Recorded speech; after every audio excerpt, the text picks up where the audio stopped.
तो दोस्तों जैसन रॉय जो पाकिस्तान के पट्टे शलवार लीग में खेल रहा है, उसका पट्टा हो गया था पाकिस्तान के एक एक्सपायर क्रिकेटर चाचा इफ्तिखार अहमद के साथ। गुस्सा अगर आपने करना है तो अपने ऊपर करें। हेलमेट का क्या कसूर है? हेलमेट आप फेंक रहे हैं, बल्ला फेंक रहे हैं, फिर जूते उतार के फेंक रहे हैं। यार बाकी प्लेयरों में बैटिंग करने जाना है उनके ऊपर। आई थिंक ये इंग्लैंड में, ऑस्ट्रेलिया में बहुत ज्यादा है। मैं पार्ट ऑफ स्पोर्ट्समैन स्पिरिट है ना कि आपने उसको लेना है। आपने जो भी आपके फेलियर है उसको आपने ड्रॉप करना। Pressure you are the leaders. जो हुआ वो तो चलो समझ आती है कि शायद उसने कुछ कहा हो, हीट ऑफ द मोमेंट आपको थोड़ा गुस्सा चढ़ गया, लेकिन ये जो सामान फेंकना इधर उधर, that is out. Iftikhar Ahmed ने ऐसा क्या कहा था जिस पर जैसन रॉय भड़के?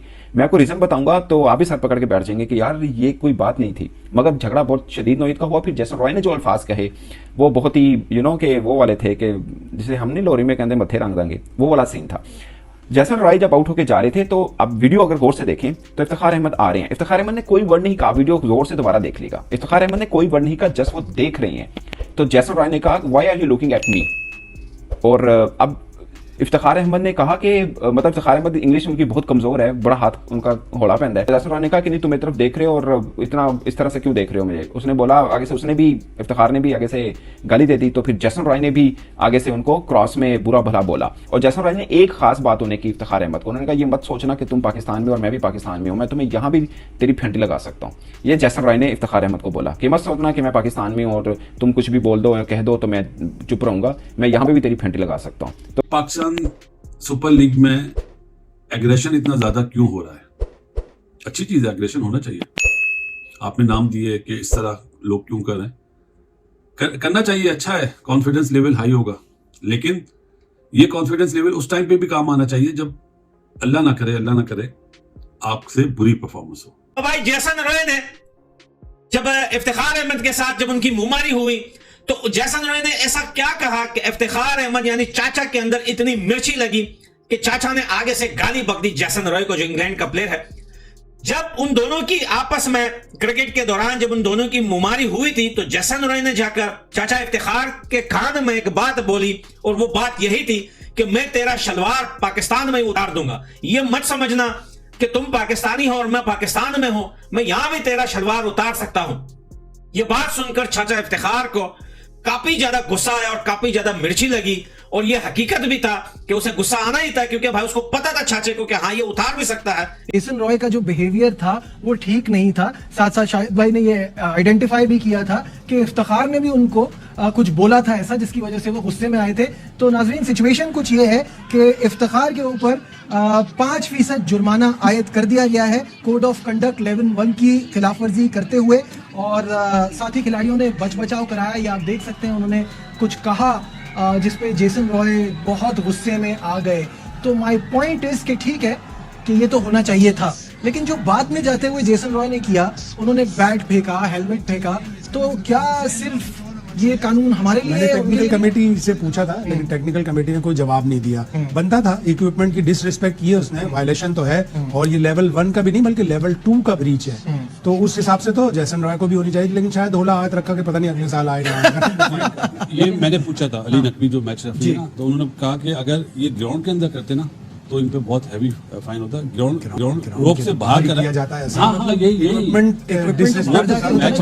मैच रेफरी है, उसने मुझे बोला और कि ये इसलिए इसको फाइन नहीं होगा कि ये ग्राउंड के बाहर कोई ऐसा लॉ आया। ऐसा लगता है हमारा बड़ा इतना सा फाइन किया 5% उसको 7% कर देते, उसको भी 5 कर देते मतलब। तो बाद में इफ्तिखार अहमद ने भी ठीक ठाक उनको एक इंग्लिश में गाली आती है बस वही बोली, और कुछ जाहिर इंग्लिश में क्रॉस लैंग्वेज में वो बोल नहीं सकते थे, तो गाली गलौज उन्होंने भी की। इधर से जैसन रॉय ने भी की। बाद में सब खिलाड़ी आए और सब ने एक साइड पे कर दिया दोनों का।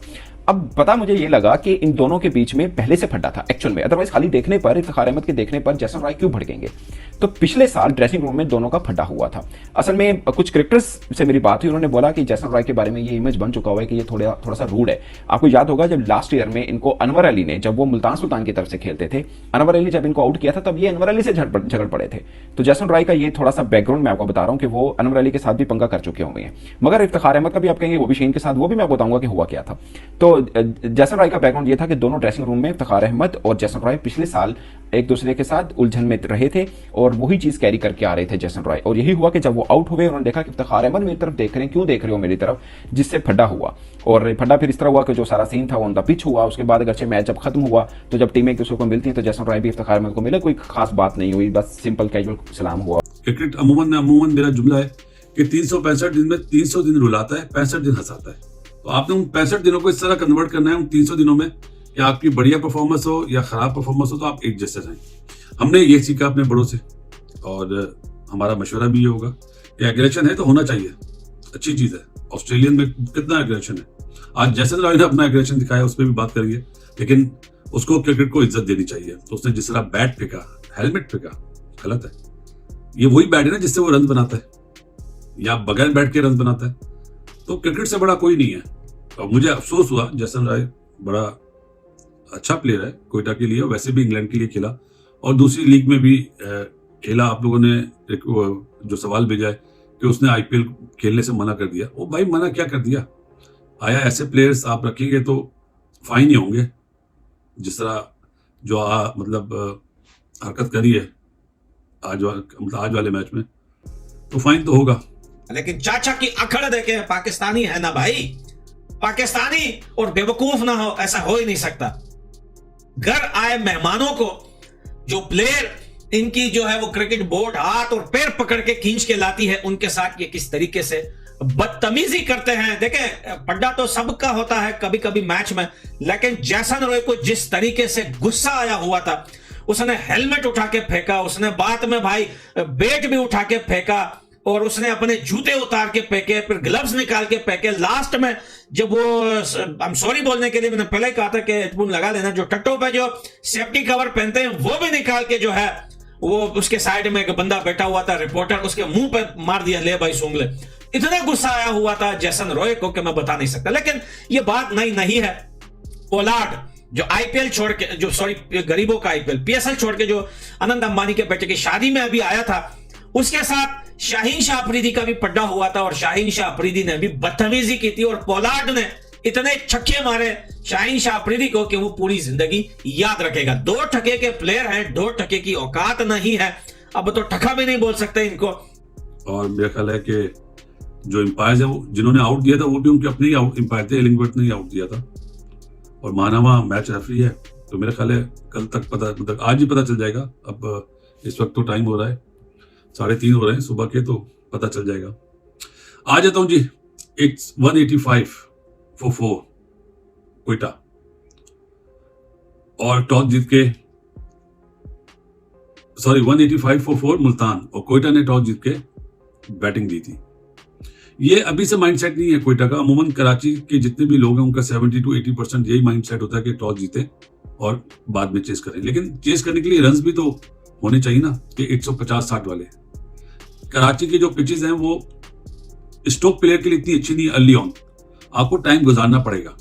आप जितना टाइम गुजारेंगे, जैसे आज रिजवान खेला, बहुत जबरदस्त खेला, उसने एक बेस बनाई। हालांकि यासिर आउट हो गया था, उस्मान भी आज जल्दी आउट हो गया, लेकिन जॉनसन चार्ल्स बहुत आला खेला। उसने वो फायदा उठाया जो रिजवान ने बना के दिया उसको।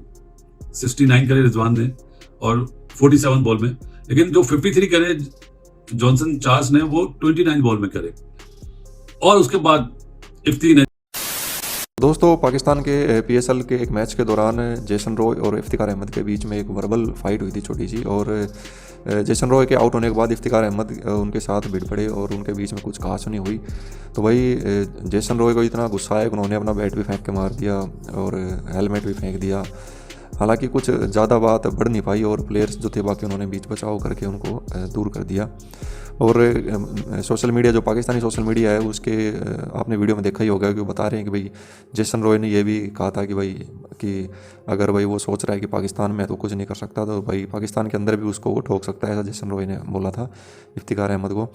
और भाई इफ्तिखार अहमद ने क्या कुछ उनको इंग्लिश में क्या कुछ गाली वाली दी थी या पता नहीं क्या कुछ किया था। तो भाई काफ़ी नाराज़ हो गए थे, बहुत गुस्सा हो गए थे जो जैसन रॉय थे, क्योंकि वो तो इंग्लिश लैंग्वेज है उनकी और भाई पाकिस्तानियों की इंग्लिश में थोड़ा हाथ तंग होता है। तो आप समझ सकते हैं कि वो 2-4 जो रट रखी होती है गाली वही बकते हैं। और उसके बाद भाई जैसन रॉय को भी काफ़ी गुस्सा आया।